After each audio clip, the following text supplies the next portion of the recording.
Hello students, good morning. Welcome to your new session of Basics of Foundation. तो GT subject में हमने last में देखा था कि कंसोलिडेशन कैसे टेक प्लेस होता है। अब इसके बाद का जो आपका टॉपिक है यूनिट 7 जो है आपके सिलेबस में, वो है बेसिक्स ऑफ फाउंडेशन। ओके, तो यहाँ पे आप इमेजेस भी देख सकते हैं कि फाउंडेशन किसे बोलते हैं। तो सिंपल लैंग्वेज में बोले तो जो अपना स्ट्रक्चर का लोड होता है स्टूडेंट्स, वो जो अर्थ में ट्रांसफ़र करता है, यानी कि जो स्ट्रक्चर उसे अर्थ में ट्रांसफ़र करता है उसे हम फाउंडेशन या तो फुटिंग बोलते हैं। ओके, तो आज इसके बारे में पढ़ेंगे कि फाउंडेशन में क्या क्या होता है, कौन कौन से फाउंडेशन होते हैं और किस किस टाइप के फाउंडेशन हमारे सिविल इंजीनियरिंग में आपको देखने को मिलेंगे। ओके स्टूडेंट्स, तो स्टार्ट करते हैं डेफिनेशन ऑफ फाउंडेशन से। तो सबसे पहले, it is the lowest part of a structure below the ground level which is in direct contact with the ground and transmits all the loads to the ground। यानी कि ये structure का जो है सबसे लोएस्ट पार्ट है। Okay, structure का सबसे लोएस्ट पार्ट है और वो है below the ground level which is in direct contact with the ground and transmit all the loads to the ground. Structure का सबसे लोएस्ट पार्ट जो कि ग्राउंड लेवल में है और वो जो डायरेक्ट कांटेक्ट में है ग्राउंड के, और ऊपर का सारा जो भी लोड आता है वर्टिकली उसे ट्रांसमिट करता है ग्राउंड में, वो स्ट्रक्चर को हम फाउंडेशन बोलते हैं। ओके, तो एक ये चीज़ है। उसके बाद है पर्पस ऑफ फाउंडेशन, यानी कि फाउंडेशन का पर्पस क्या होता है। ओके, वो देखते हैं। तो फाउंडेशन का मेन पर्पस यही है कि to distribute the load of the structure over larger area so as to bring down the intensity of load at its base below the safe bearing capacity of subsoil। Okay, यानी कि main जो role है वो यही है foundation का कि जो स्ट्रक्चर का पूरा जो लोड है उसे लार्जर एरिया में मतलब डिवाइड करना, डिस्ट्रीब्यूट करना। और उससे क्या होता है कि इंटेंसिटी ऑफ जो लोड है वो मतलब सब सॉइल की जो सॉइल बेयरिंग कैपेसिटी अथवा सेफ बेयरिंग कैपेसिटी जो होती है उससे कम लाके रख देना। ओके, इससे बेनिफिट क्या होगा कि देखो सेफ बेयरिंग कैपेसिटी यानी कि आपकी जो सॉइल है वो कितना लोड बेयर कर सकती है, वो चीज़ दिखाता है। ओके, तो सेफ बेयरिंग कैपेसिटी से नीचे हमारा लोड होना चाहिए, तो ही आपकी जो अर्थ है वो स्ट्रक्चर जो है उसे रिटेन कर पाएगी, उसे बेयर कर पाएगी। ओके, तो मेन पर्पस यही है कि to distribute the load of the structure over larger area and so as to bring down the intensity of load at its base below the safe bearing capacity of subsoil। Second one है to support the structures, structure को support करना भी है एक role. To distribute the non uniform load of structure uniformly to the subsoil.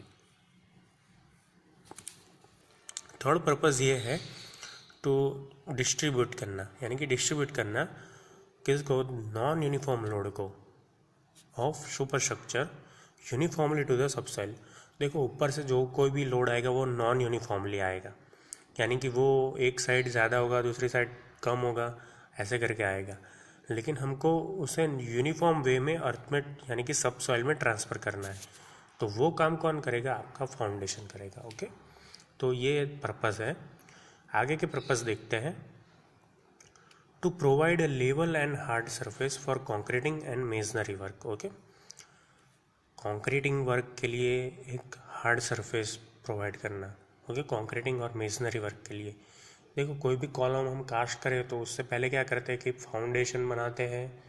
Okay, तो उससे क्या होता है कि एक हार्ड मतलब लेवल मिलता है, लेवल एंड हार्ड सरफेस मिलती है कोई भी कॉलम को वहाँ पे टिके रहने के लिए। Okay, to take the structure deep into the ground and thus increase its stability preventing overturning। Okay, यानी कि कोई भी स्ट्रक्चर को मतलब बेस एक देना ग्राउंड में, to take the structure deep into the ground, structure को डीप में एक बेस देना, एंड थर्स इंक्रीज, यानी कि उससे क्या इंक्रीज होगा, स्ट्रक्चर की स्टेबिलिटी इंक्रीज होगी, और वो जो उसका ओवरटर्निंग होता है अगर वो बहुत हाइट वाला है आपका स्ट्रक्चर तो उसका ओवरटर्निंग भी है वो हम रोक सकते हैं by means of foundation. Okay, to load the substratum evenly and thus prevent unequal settlements. Okay, मतलब सब स्ट्रेटम के जो लोड होते हैं यानी कि अर्थ के जो लोड होते हैं उसे इवनली डिस्ट्रीब्यूट करना, और जो अनइक्वल सेटलमेंट जो प्रोड्यूस होता है उसे भी इक्वली सेटल करना। तो ये एक रोल होता है आपके फाउंडेशन का। ओके, 5 या 6 पॉइंट्स है आपके पर्पस है फाउंडेशन के। ओके, तो उसे आपको ध्यान में रखना है। उसके बाद का जो टॉपिक है वो है आपका टाइप्स ऑफ फाउंडेशन, यानी कि फाउंडेशन कौन कौन से टाइप का होता है वो यहाँ पे आपको दिखाया गया है। तो फाउंडेशन को मेनली 2 टाइप में हम डिवाइड करते हैं। ओके, एक है जिसे हम शैलो फाउंडेशन बोलते हैं और दूसरा जो है उसे हम डीप फाउंडेशन बोलते हैं। ओके, तो ये शैलो और डीप क्या है वो देखते हैं। तो शैलो जो फाउंडेशन होता है उनकी D lesser equal to B होता है और डीप में D is greater than B होता है। तो ये डी और बी क्या है वो आपका अभी क्वेश्चन होगा। तो डी जो है वो डेप्थ ऑफ फाउंडेशन है एंड बी जो है वो उसकी विड्थ है यानी कि ब्रेथ है। ओके, तो विड्थ और डेप्थ ये दोनों का रिलेशन हमें यहाँ दिया है, उसके ऊपर से डिफाइन होगा कि शैलो फाउंडेशन किसे बोलते हैं और डीप फाउंडेशन किसे बोलते हैं। तो सबसे पहले शैलो फाउंडेशन, डी लेस और इक्वल टू बी, यानी डेप्थ लेस देन और इक्वल टू बी अगर हो, यानी कि आपकी जो मतलब डेप्थ है वो विड्थ जितनी हो या तो विड्थ से कम हो तो उसे हम शैलो फाउंडेशन बोलते हैं। ओके, और ऐसे ही दूसरी साइड डीप फाउंडेशन में if D is greater than B तो हम उसे डीप फाउंडेशन बोलते हैं। अगर डेप्थ आपकी विड्थ से ज़्यादा है तो उसे हम डीप फाउंडेशन बोलेंगे। अब उसके टाइप्स हमें दिए हुए हैं कि शैलो के कितने टाइप्स हैं और डीप फाउंडेशन के कितने टाइप्स हैं।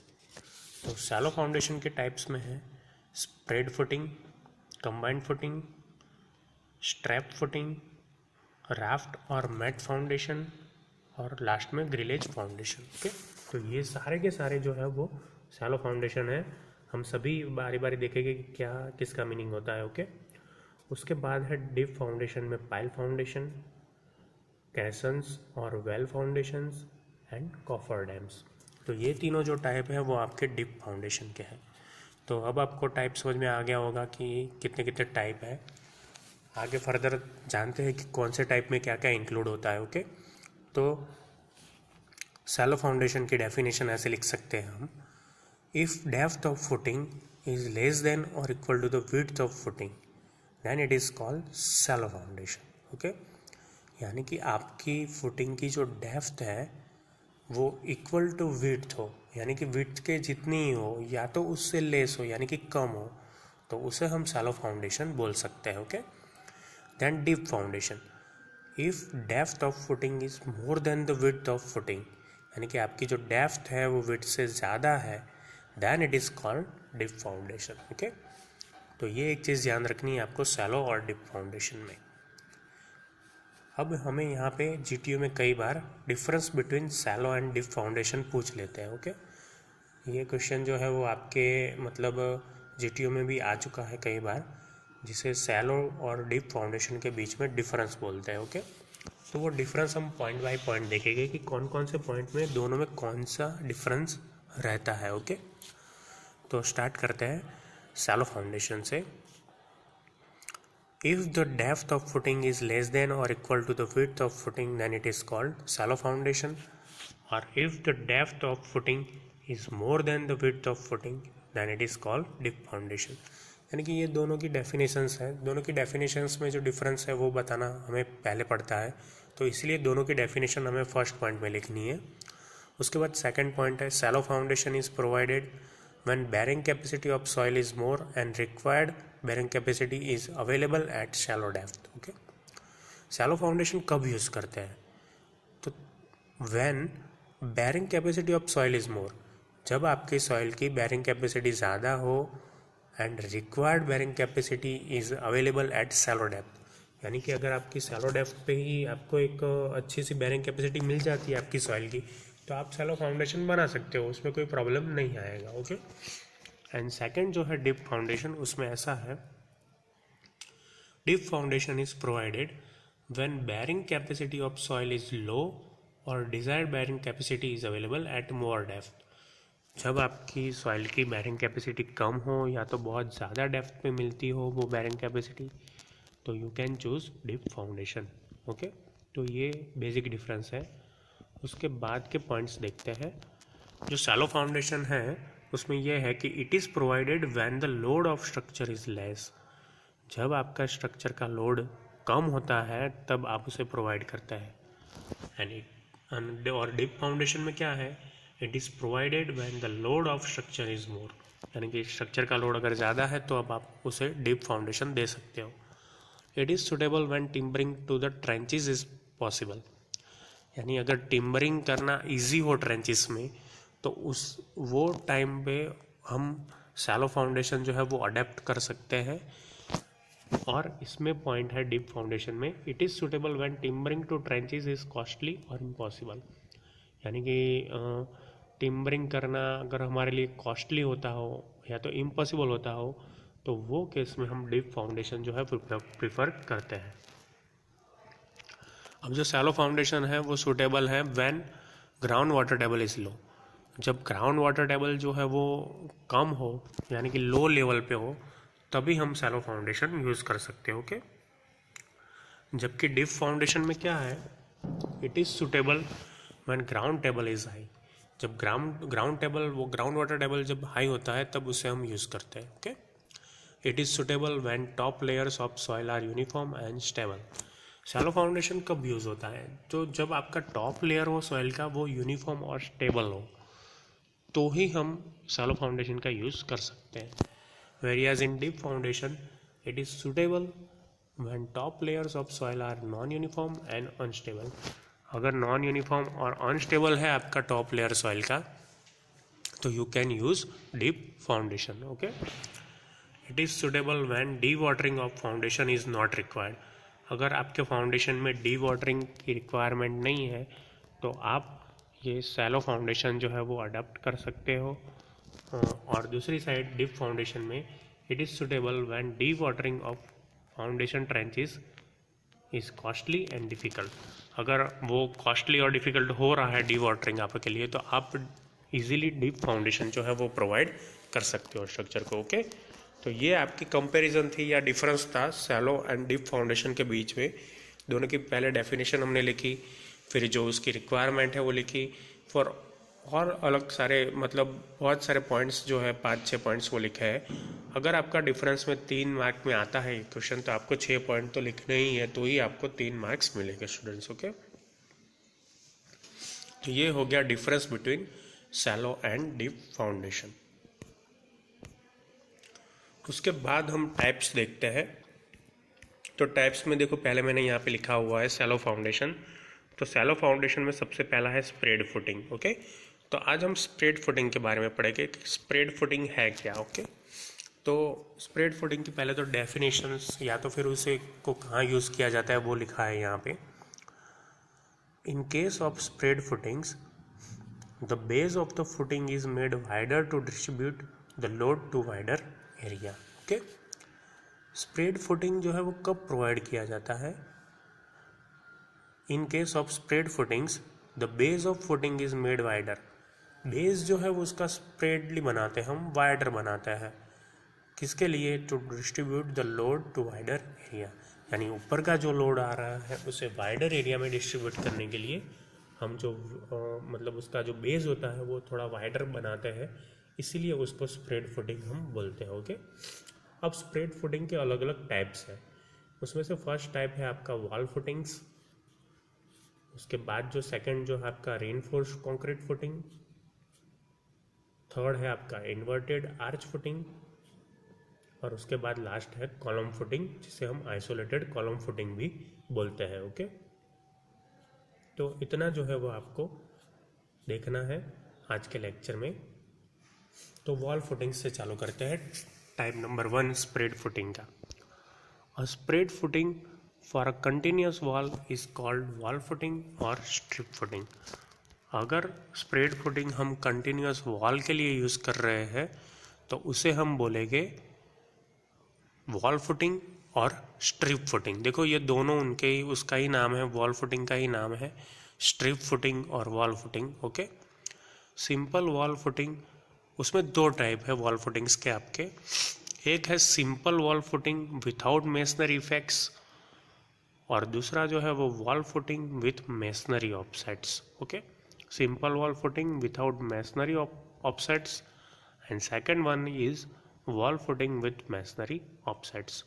तो नाम पे से आपको थोड़ा बहुत समझ में आ जाएगा, आइडिया आ जाएगा कि इसमें सिंपल एक वॉल है, वॉल फुटिंग है, उसमें मेसनरी ऑफसेट्स नहीं है। ओके, और दूसरा जो है वो वॉल फुटिंग है विथ मेसनरी ऑफसेट्स, यानी कि इसमें आपके मेसनरी ऑफसेट्स जो है वो रहते हैं। ओके, तो वॉल फुटिंग में ये दोनों टाइप है, वो दोनों टाइप की फिगर्स हम देखेंगे कि फिगर जो है वो कैसे हमें यहाँ पे बना के दी हुई है। तो इसमें से जो ए टाइप मैंने दिखाया वो है सिंपल वॉल फुटिंग, और सेकंड मैंने दिखाया जो कि स्टेप्ड वॉल फुटिंग है। तो वो दोनों टाइप के आपको यहाँ पे फिगर दिख रही होगी, जिसमें आप देख सकते हैं कि यहाँ पे एक बेस बनाया हुआ है, जहाँ मेरा कर्सर है वहाँ पे, उसमें लिखा हुआ है BBCC 1:3:6। ओके, तो ये आपका ब्रिक बेड सीमेंट कंक्रीट का रेशियो रखा है कि रेशियो कितना रखा है, रेशियो 1:3:6 ही होता है ज़्यादातर। ओके, फिर उसके ऊपर ये ब्रिक मेसनरी का कॉलम बनाया है। ओके, तो देखो आप देख सकते हो कि इसमें दूसरा कुछ है नहीं, एक मतलब एक बेस बनाया है और उसके ऊपर ऐसे ब्रिक मेसनरी की वॉल बना दी है। ओके, तो इसे हम सिंपल वॉल फुटिंग बोलते हैं। जबकि दूसरे किस्से में आप देख सकते हो यहाँ पे, जहाँ पे मेरा कर्सर है वहाँ पे, कि ऐसे स्टेप्स बनाए हैं ब्रिक्स के। ओके, ब्रिक्स के जो स्टेप्स बनाए हैं, तो उसके लिए उसको हम स्टेप्ड वॉल फुटिंग बोलते हैं। और यहाँ पे डायमेंशंस लिखा है 2T + 2P and 3T। 300 mm उसकी डेप्थ है, मतलब जो हमने बेस प्रोवाइड किया है उसकी। ब्रिक मैसनरी की वॉल है, ग्राउंड लेवल है, और ऊपर टी लिखा हुआ है। तो टी क्या है, वॉल थिकनेस है अबव ग्राउंड लेवल। GL यानी कि आपका ग्राउंड लेवल होता है। तो ग्राउंड लेवल के ऊपर जो टी दिखाया है वो वॉल की थिकनेस है, जो कि अबव ग्राउंड लेवल है। ओके, तो इतनी चीज़ आपको ध्यान रखनी है वॉल फुटिंग के बारे में। ओके, तो वॉल फुटिंग पहले तो कौन कौन से केस में प्रोवाइड किया जाता है वो मैं आपको बता देता हूँ। तो वॉल फुटिंग जो है, when the wall carries light loads और when the safe bearing capacity of soil is very high, simple strip footing is provided. Simple wall footing कब प्रोवाइड करते हैं कि जब वॉल जो है वो लाइट लोड कैरी करती है, और दूसरा कि जहाँ पे सेफ बेरिंग कैपेसिटी सॉइल की वेरी हाई हो, तो उस केस में हम सिंपल वॉल फुटिंग अडॉप्ट कर सकते हैं। The wall directly rest on the concrete base, यानी कि ये केस में क्या होगा, एक केस में आपकी वॉल जो है डायरेक्टली कॉन्क्रीट बेस पे ले करेगी, और bed of clean concrete of uniform thickness not less than 15 centimetre is provided below the wall, यानी इसके नीचे हम एक मतलब कॉन्क्रीट का बेड प्रोवाइड करेंगे यूनिफॉर्म थिकनेस का। In any case depth of the concrete bed should not be less than it's projections beyond the wall base. Okay, तो यानी कि जो मेसनरी का हमारा जो ऑफसेट्स होता है, यानी कि जो प्रोजेक्शंस होता है, वो वॉल बेस से बाहर नहीं जाना चाहिए। ओके, तो ये एक चीज़ हमें ध्यान रखनी है। और ये दूसरा केस है स्टेप्ड वॉल फुटिंग। तो स्टेप वाली हम वॉल फुटिंग कब प्रोवाइड करते हैं, when the wall carries heavy loads, जब वॉल पे ज़्यादा लोड आता है, और when the safe bearing capacity of soil, यानी कि SBC जो है सॉइल की वो कम हो। ओके, आगे में क्या था, SBC ज़्यादा थी इसलिए हम सिंपल वॉल फुटिंग लेते थे, लेकिन अगर आपकी सेफ बेरिंग कैपेसिटी सॉइल की कम है, then the base width required will be more, यानी कि तब क्या होगा, आपकी बेस विड्थ ज़्यादा चाहिए होगी, इसलिए उसको 2T + 2P से डिनोट किया है। इन दैट केस, यानी कि ये केस में हमारे स्टेप फुटिंग के केस में it is essential to provide masonry offsets. देखो यहाँ पे आप देख सकते हो कि ये मैसनरी ऑफसेट्स है। ओके, स्टेप्स जो बनाए हैं उसे हम मैसनरी ऑफसेट्स बोलते हैं। टू अचीव लार्जर स्प्रेड, यानी कि जो स्प्रेड करने का रेशियो है वो उससे बढ़ जाता है, लोड शेयर करने का, before the load is transfer to the concrete base. Okay, तो ऐसा करने से क्या होता है कि आपका जो ऊपर से टी थिकनेस में से जो लोड आता है वो यहाँ पे यूनिफॉर्मली डिस्ट्रीब्यूट हो जाता है, और वो भी लार्जर एरिया में डिस्ट्रीब्यूट हो जाता है। ओके, तो ये एक चीज़ आपको ध्यान रखनी है कि सिंपल वॉल फुटिंग कब यूज़ करना है, और स्टेप वॉल फुटिंग है वो कब यूज़ करना है। ओके स्टूडेंट्स, तो ये हो गया आपका वॉल फुटिंग, जिसमें दो टाइप थे, एक simple wall footing without offsets and stepped wall footing with offsets. Okay, उसके बाद जो आपका दूसरा टाइप है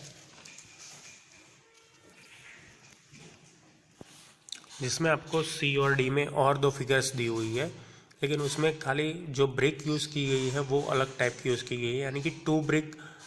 ये जो है स्टेप्ड वाली है, लेकिन इसमें 2 ब्रिक यूज़ किया गया है। और लास्ट वन डी में आप देख सकते हो फिगर में कि 1.5 brick thick stepped wall footing बनाया है, यानी कि उसमें 1.5 यूज़ की गई है। यानी आप इसकी थिकनेस देखो तो यहाँ पे 30 सेंटीमीटर है और यहाँ पे 2 ब्रिक्स यूज़ किया है, इसलिए इसकी थिकनेस जो है वो 40 सेंटीमीटर है। Okay, you can see the difference between the 40 centimetre and 30 centimetre in the figure C and D. उसके बाद का जो आपका फुटिंग है टाइप स्प्रेड फुटिंग का, वो है रेनफोर्स कंक्रीट फुटिंग्स। ओके, तो रेनफोर्स कंक्रीट फुटिंग कौन से केस में आपको अप्लाई करना है वो देखते हैं। In places while the walls are subjected to heavy loads and the bearing capacity of soil is low, the wall footing will not work out to be massive in size. Okay, जहाँ पे क्या हो कि wall where the walls are subjected to heavy loads, यानी कि walls के ऊपर ज़्यादा लोड आता हो, and the bearing capacity of soil is low, तब क्या होता है, the wall footing will not work out to be massive in size, यानी कि वॉल फुटिंग जो हमने आगे के टाइप में देखा था वो उसके लिए सुटेबल नहीं है। तो in such cases it is desirable to provide reinforce concrete footings below the wall. तो ऐसे केसेस में कि जहाँ पे हैवी लोड आ रहा हो और आपकी बैरिंग कैपेसिटी भी लो हो सॉइल की, तब हम क्या करते हैं कि रेनफोर्स कंक्रीट फुटिंग्स जो है वॉल्स के नीचे बनाते हैं। ओके, तो ये रेनफोर्स कंक्रीट फुटिंग क्या होता है वो मैं आपको फिगर में दिखा देता हूँ। यहाँ पे आप देख सकते हो कि यहाँ पे एक ये ब्रिक वॉल है। ओके, और उसके नीचे ये जो है आरसीसी फुटिंग किया गया है। अब आरसीसी फुटिंग में आप यहाँ पे एडिशनली देख सकते हो कि रिइंफोर्समेंट प्रोवाइड किया है, यानी कि ये पूरा जो है वो रिइंफोर्समेंट बार यहाँ से प्रोवाइड किया गया है। ओके, तो ऐसा एक फुटिंग का बेस बनाते हैं जिसमें रिइंफोर्समेंट अवेलेबल होता है। ओके, मैसनरी वॉल के नीचे यानी कि ब्रिक वॉल के नीचे, जिसे हम रिइंफोर्स कंक्रीट फुटिंग्स बोलते हैं। उससे क्या होता है, यानी कि ये रेनफोर्स कंक्रीट फुटिंग यूज़ करने से क्या होता है, this appreciably reduces the volume of masonry work in footing and depth of bed concrete as such proves to be economical. यानी इससे क्या होता है कि appreciably reduces the volume of masonry work का वॉल्यूम जो है वो कम हो जाता है इन फुटिंग में वो वर्क कम हो जाता है, and depth of bed concrete, यानी कि कंक्रीट का बेड जो है वो भी आपको कम यूज़ करना पड़ता है, इसलिए वो आपके लिए इकोनॉमिकल रहता है स्ट्रक्चर के लिए। ओके, तो इसीलिए रेनफोर्स कंक्रीट फुटिंग्स जो है वो हम यूज़ करते हैं। और 7 to 8 centimetre thick bed of lean concrete is usually provided below the reinforce concrete footing.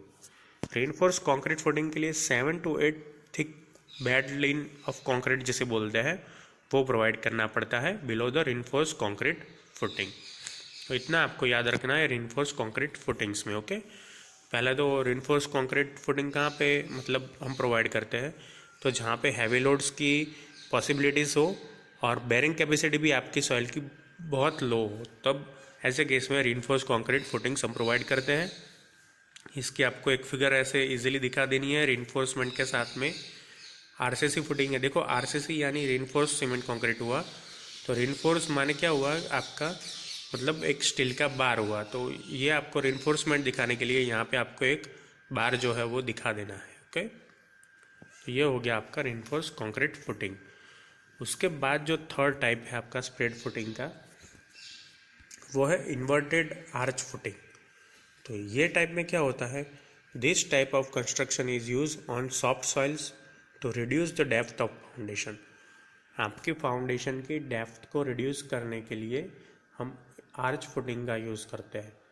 Main drawback of this structure is that the end columns must be strong enough to resist the outward pressure caused by the arch action. देखो, इसमें क्या होता है कि जो and के columns होते हैं आर्च के, वो क्या सफिशिएंटली स्ट्रांग बनाने चाहिए हमें। किसकी वजह से? क्योंकि आर्च पे क्या होता है कि एक आउटवर्ड प्रेशर क्रिएट होता है। उससे क्या होता है कि आर्च जो है वो कॉलम की साइड से थोड़ी वीक होती है, तो उसे स्ट्रेंथ प्रोवाइड करने के लिए जो हम कोने पे यहाँ पे कॉर्नर पे जो मतलब प्रोवाइड करते हैं आर्क के कॉलम, वो कॉलम थोड़े हमें स्ट्रांग बनाने पड़ते हैं। ओके, आप 3D फिगर भी यहाँ देख सकते हो आर्च की, और नीचे 2D डायमेंशन में भी देख सकते हो कि यहाँ पे 2 कॉलम्स हैं और उसके बीच में एक इन्वर्टेड आर्च है राइज टाइप की। ओके, और नीचे उसके आर्च के नीचे जो है, यानी यहाँ पे जो है वो पूरा कॉन्क्रीटिंग किया गया है। ओके, तो ये मैसनरी में भी हो सकता है, कॉन्क्रीटिंग में भी हो सकता है। ओके, तो ये है आपका इन्वर्टेड आर्च फुटिंग। उसके बाद का जो आपका टाइप है लास्ट वाला स्प्रेड फुटिंग में, वो है कॉलम फुटिंग्स, जिसे हम आइसोलेटेड कॉलम फुटिंग्स भी बोलते हैं।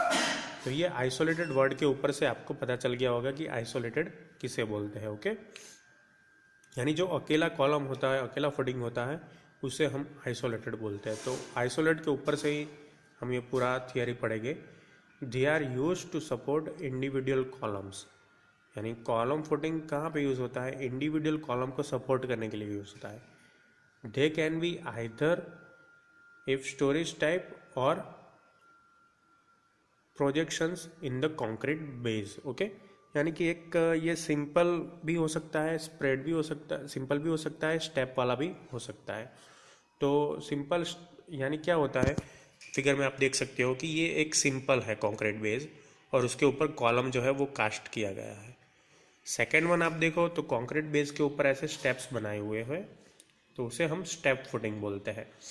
और थर्ड वन जो है उस पर एक कॉन्क्रीट बेस है और यहाँ पे एक स्लोपी मतलब बनाया हुआ है, स्लोप जैसा बनाया हुआ है चारों साइड, जिसे हम स्लोप फुटिंग बोलते हैं। तो वो तीनों का आपको क्रॉस सेक्शन ऊपर से कैसा दिखेगा ओवरव्यू, वो आपको नीचे दिखाया हुआ है। सिंगल फुटिंग में ऐसा दिखेगा, स्टेप फुटिंग में ऐसा दिखेगा और स्लोप फुटिंग में ऐसा दिखेगा। तो ये सारी चीज़ें जो है वो आपको ध्यान में रखनी है कि सिंपल किसे बोलते हैं, सिंपल फुटिंग किसे बोलते हैं, स्टेप फुटिंग किसे बोलते हैं और स्लोप फुटिंग किसे बोलते हैं। ओके, तो generally 15 centimetre offset is provided on all sides of concrete bed, यानी कि जनरली 15 सेंटीमीटर का हम ऑफसेट बनाते हैं कॉलम के चारों साइड, यानी कि कॉन्क्रीट बेड के चारों side. Okay, in case of brick masonry an offset of 5 centimetre is provided on all the 4 sides in regular layers. अगर हम ब्रिक मैसनरी का यूज़ कर रहे हैं तो उसमें 5 सेंटीमीटर का ऑफसेट प्रोवाइड करेंगे, और अगर आरसीसी का यूज़ कर रहे हैं तो 15 सेंटीमीटर का ऑफसेट हम रखेंगे कॉलम फुटिंग में। The footing of the concrete column may be a slab, stepped और slope as given in figure. अब जो फुटिंग होता है कॉन्क्रीट का वो 3 टाइप का होता है, जो मैंने यहाँ पे पहले से ही आपको दिखा दिया है। सिंगल फुटिंग होता है, यानी कि सिंपल फुटिंग होता है, स्टेप फुटिंग भी हो सकता है और स्लोप फुटिंग भी हो सकता है। ओके, एक और फिगर मैं आपको दिखाना चाहूँगा कि ये फिगर क्या दिखाना चाहती है। तो ये फिगर में आप देख सकते हो कि एक स्क्वायर फुटिंग है विथ रिइंफोर्समेंट डिटेल्स, यानी ये आपकी कॉलम है, ये आपका बेस है, और यहाँ पे जो है वो आपको रिइंफोर्समेंट प्रोवाइड किया गया है। फिर ऐसे आइसोलेटेड में सर्कुलर फुटिंग्स भी हो सकता है, स्क्वायर फुटिंग भी होता है विथ पेडेस्टियल। तो पेडेस्टियल किसे बोलते हैं? तो यहाँ पे जो स्टेप्स बना उसे हम पेडेस्टियल भी बोल सकते हैं। ओके, और लास्ट वाला है स्लोप फुटिंग। तो स्लोप फुटिंग में देखो ऐसे ऑलवेज कॉलम के मतलब चारों साइड क्या होता है, ऐसे रेज हो गए जो कि रेडियल रेज हो गए। ओके, तो इसे हम स्लोप फुटिंग से डिनोट करेंगे। आप यहाँ पे देख सकते हो ज़्यादा जूम करके कि ये स्लोप फुटिंग है, यहाँ पे रेडियल रेज अवेलेबल है, स्टेप में ऐसे स्टेप्स बनाए हुए और सिंपल में कुछ नहीं है, ओनली खाली कंक्रीट बेस के ऊपर एक कॉलम रखा गया है, कॉलम कास्ट किया गया है। ओके, तो ये मतलब आपका चारों टाइप हो गए आपके स्प्रेड फुटिंग के। स्प्रेड फुटिंग में वॉल फुटिंग्स आता है, रीइंफोर्स कंक्रीट फुटिंग आता है, आइसोलेटेड कॉलम फुटिंग आता है और इन्वर्टेड आर्च फुटिंग आता है। तो ये सारे आपके स्प्रेड फुटिंग्स के टाइप हैं। तो इसके बाद के लेक्चर में हम कंबाइंड फुटिंग देखने वाले हैं कि कंबाइंड फुटिंग जो है वो कैसे मतलब बनाया जाता है, उस पर कौन कौन से टाइप्स होते हैं, और उसके बाद में स्ट्रैप फुटिंग, फिर राफ्ट भी देखेंगे और ग्रिलेज फाउंडेशन भी देखेंगे। Okay students, thank you for watching and keep watching for updating videos of Jio technical engineering. Thank you.